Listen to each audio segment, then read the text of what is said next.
Hello everybody, welcome to my channel Appreciate English. I'm Sandila Tiwari and today we would be discussing the topic how the world will end. Yes, दुनिया ख़त्म कैसे होगी? कई सारे लोग कहते हैं सुनामी आएगा और ये दुनिया वाइप आउट हो जाएगी। कुछ लोग कहते हैं वोल्केनो से होगी, कुछ लोग कहते हैं कि सन एक्सप्लोड करेगा। तो अल्टीमेटली नेचुरल डिज़ास्टर्स ही वर्ल्ड को ख़त्म करेंगे, एक थ्योरी। दूसरा थ्योरी कहता है कि क्योंकि बहुत सारी कंट्रीज़ के पास न्यूक्लियर बॉम्ब्स है, हम न्यूक्लियर वॉर्स लड़ रहे होंगे और ये पूरी दुनिया न्यूक्लियर वॉर में ख़त्म हो जाएगी। अब इस पूरे डिबेट का पार्ट एक पोएट भी बनता है और वो पोएट है रॉबर्ट फ्रॉस्ट। और वो अपने कुछ व्यूज़ रखने के लिए इस बारे में, किस बारे में कि दुनिया ख़त्म कैसे होगी, एक पोम लिख देते हैं, फायर एंड आइस। आप इनके बारे में जानते हैं, 9th में पढ़ा द रोड नॉट टेकन, अभी पिछला पोम पढ़ा डस्ट ऑफ स्नो। नहीं पढ़ा प्लीज़ पढ़ लीजिएगा, वीडियो भी अपलोडेड हो चुका है, देख लीजिएगा। रॉबर्ट फ्रॉस्ट एक अमेरिकन पोएट और उन्होंने ये फायर एंड आइस लिखी 1920 में। रॉबर्ट फ्रॉस्ट कहते हैं कि मेरा भी थ्योरी सुन लो, और मेरी थ्योरी है कि ये दुनिया ख़त्म होगी फायर से और आइस से भी। पोएम के 2 लाइन्स में उन्होंने बड़े अच्छे से कहा कि हाँ जी दुनिया ख़त्म होगी फायर से, आइस से। तीसरी लाइन में आते आते उन्होंने कहा मेरा तो मतलब ही कुछ और है, फायर से और आइस से। सी, ये फायर है सिंबल ह्यूमन इमोशंस का। ह्यूमन इमोशंस कैसे इमोशंस? हमारे डिज़ायर। फिर ये आते हैं आइस पे कि आइस क्या है जी? अनकंसर्न, मतलब कोई मर रहा है पर आपको कुछ पड़ी नहीं है। हेट्रेड, तो इससे हमें पता चलता है कि ये poem fire and ice actually एक सिंबॉलिक पोएम है जिसमें फायर और आइस सिंबल्स हैं ह्यूमन इमोशंस के। रॉबर्ट फ्रॉस्ट ने ये पोएम लिखी 2 चीज़ों से इंस्पायर होके। एक है डांटेज इन्फर्नो। डांटेज इन्फर्नो बताती है कि हम ह्यूमन बीइंग्स, हम जो सिंस कमिट कर रहे हैं, हम जो पाप कर रहे हैं, उसकी कैलकुलेशंस हो रही हैं। एंड आफ्टर डेथ, मरने के बाद, when we will go to hell, हम नर्क की जर्नी कर रहे होंगे, तो हमारे सिंस के अकॉर्डिंगली ही हमें पनिश किया जाएगा। भगवान हमें हमारे सिंस के अकॉर्डिंगली हमें पनिश करेंगे। दूसरा, इनका एक्सपीरियंस था वर्ल्ड वॉर 1 का। वर्ल्ड वॉर 1 जो शुरू हुआ था 1914 में और ख़त्म हुआ 1918 में। नवंबर महीना था जब ख़त्म हुआ। कहा जाता है एक डेटा के अकॉर्डिंगली कि कम से कम 6000 सोल्जर्स हर दिन मर रहे थे। कुछ वेबसाइट्स कहती हैं 2 करोड़ से ज़्यादा लोग मरे, कुछ वेबसाइट्स कहती हैं 4 करोड़ से ज़्यादा लोग मरे। तो जब डेटा कहती है 2 करोड़ और 4 करोड़, तो रियलिटी में तो पता नहीं और कितने ज़्यादा लोग मरे होंगे। तो जब रॉबर्ट फ्रॉस्ट साहब देख रहे थे कि डेड बॉडी से भरी हुई ट्रक्स जा रही हैं, वो डेली आर्टिकल्स पढ़ रहे थे कैजुअलिटीज़ के बारे में, कॉमन लोग और सोल्जर्स के फैमिलीज, इवन सोल्जर्स की डेथ के बारे में। ये हो रहा है ह्यूमन इमोशंस की वजह से। कई सारे वर्ल्ड की कंट्रीज स्टैब्लिश करने पे लगे हुए थे कि yes we are superior, we are the supreme power. वो अपने नेशनलिज्म, अपने प्राइड, अपने एंगर को स्टैब्लिश करने के लिए लाखों करोड़ों को मार रहे थे। सो अल्टीमेटली डिस्ट्रक्शन ला कौन रहा था? Human emotions. Anyways, let's come to the poem. तो ये है पोम के थीम्स, प्लीज़ आप नोट डाउन कर लीजिए। अब हम पोम को लाइन बाय लाइन डिस्कस करते हैं, डिफ़िकल्ट वर्ड मीनिंग्स देखते हैं और पोएटिक डिवाइसेस भी डिस्कस करेंगे। So let's start. See, first of all, let's see the meaning of the difficult word. Perish. Perish is to die. Marna. Suffice. Be sufficient. Now let's come to the explanation. Some say the world will end in fire. Some say in ice. कुछ लोग कहते हैं कि दुनिया का अंत आग से होगा। वो चाहे वोल्केनोज इरप्ट हो तब आग हो, चाहे सन एक्सप्लोड हो तब आग फैले।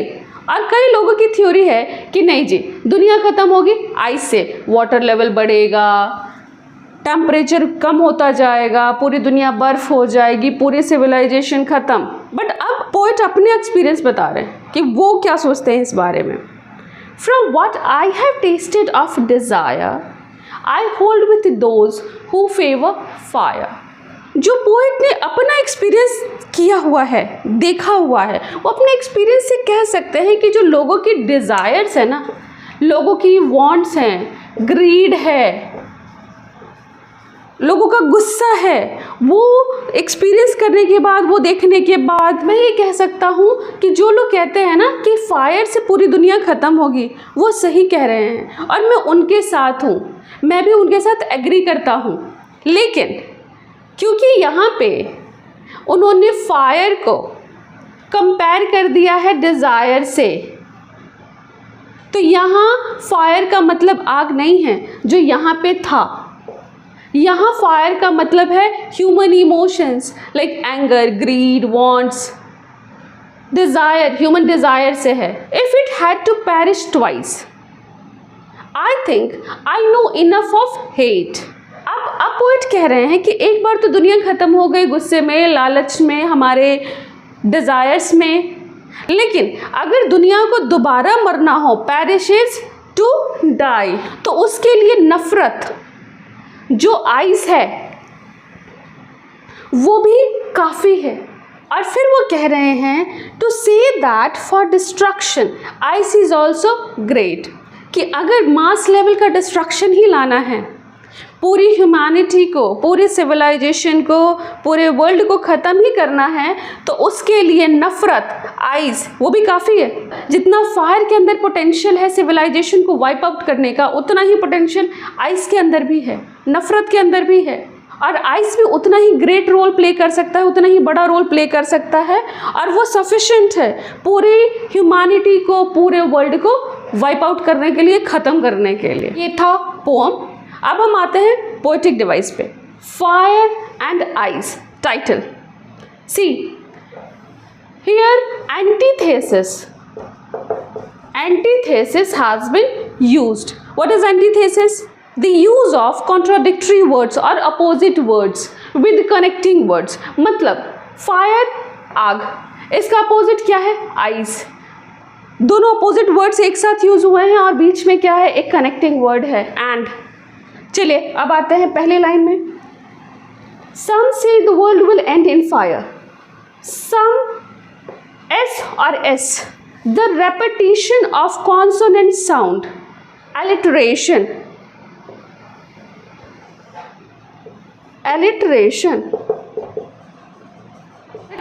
क्या है? Alliteration is the repetition of consonant sound at the beginning of two or more than two consecutive words or nearby words. World, will, some, say, favor, fire, FF. In the case of alliteration, हाँ इतना था alliteration। अब आते हैं एक और poetic device पे। देखिए ये पहला लाइन जो शुरू हो रहा है उसका पहला वर्ड है सम, और दूसरी लाइन का पहला वर्ड है again some. This is the case of anaphora. Anaphora, अब एनाफोरा है क्या? When two or more than two consecutive lines will begin with same word or same phrase, that will be the case of anaphora। हमने अभी तक rhyme scheme देखा ही नहीं, चलिए ठीक है राइम स्कीम देखते हैं। Fire, A, desire, again A, again fire, A, ice, B, twice, B. Again, eyes, B. Suffice, B. Hate, C. Great, C. So it would be A, B, A, B, C, B, C, B. इस 3 line में देखिए कोई punctuation mark है क्या? नहीं है, ना comma है, ना फुल स्टॉप है, ना क्वेश्चन मार्क है, कुछ भी नहीं है, ठीक है। दैट मीन्स ये यहाँ पे ख़त्म नहीं हुआ है, ये यहाँ पे ख़त्म हुआ है। तो जहाँ पे 2 या 2 से ज़्यादा लाइन्स में कोई पंक्चुएशन मार्क ना हो, that will be the example of enjambment. See this line, यहाँ पे आई साउंड बहुत ही प्रोमिनेंट है, विल एंड इन फायर। तो जहाँ पे प्रोमिनेंस हो वॉवल साउंड का, vowel sound is A, E, I, O, U, एक ही लाइन के बीच में, चाहे वो बिगिनिंग में चाहे मिडल में, जहाँ पे भी वॉवल साउंड प्रोमिनेंटली यूज हुआ हो to create internal rhyme, that is the example of assonance. Hold with those who favour fire, O sound, again the example of assonance.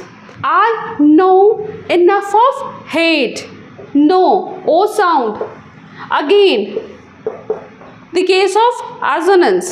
fire और eyes मैंने पहले ही बताया हुआ है, ये क्या है?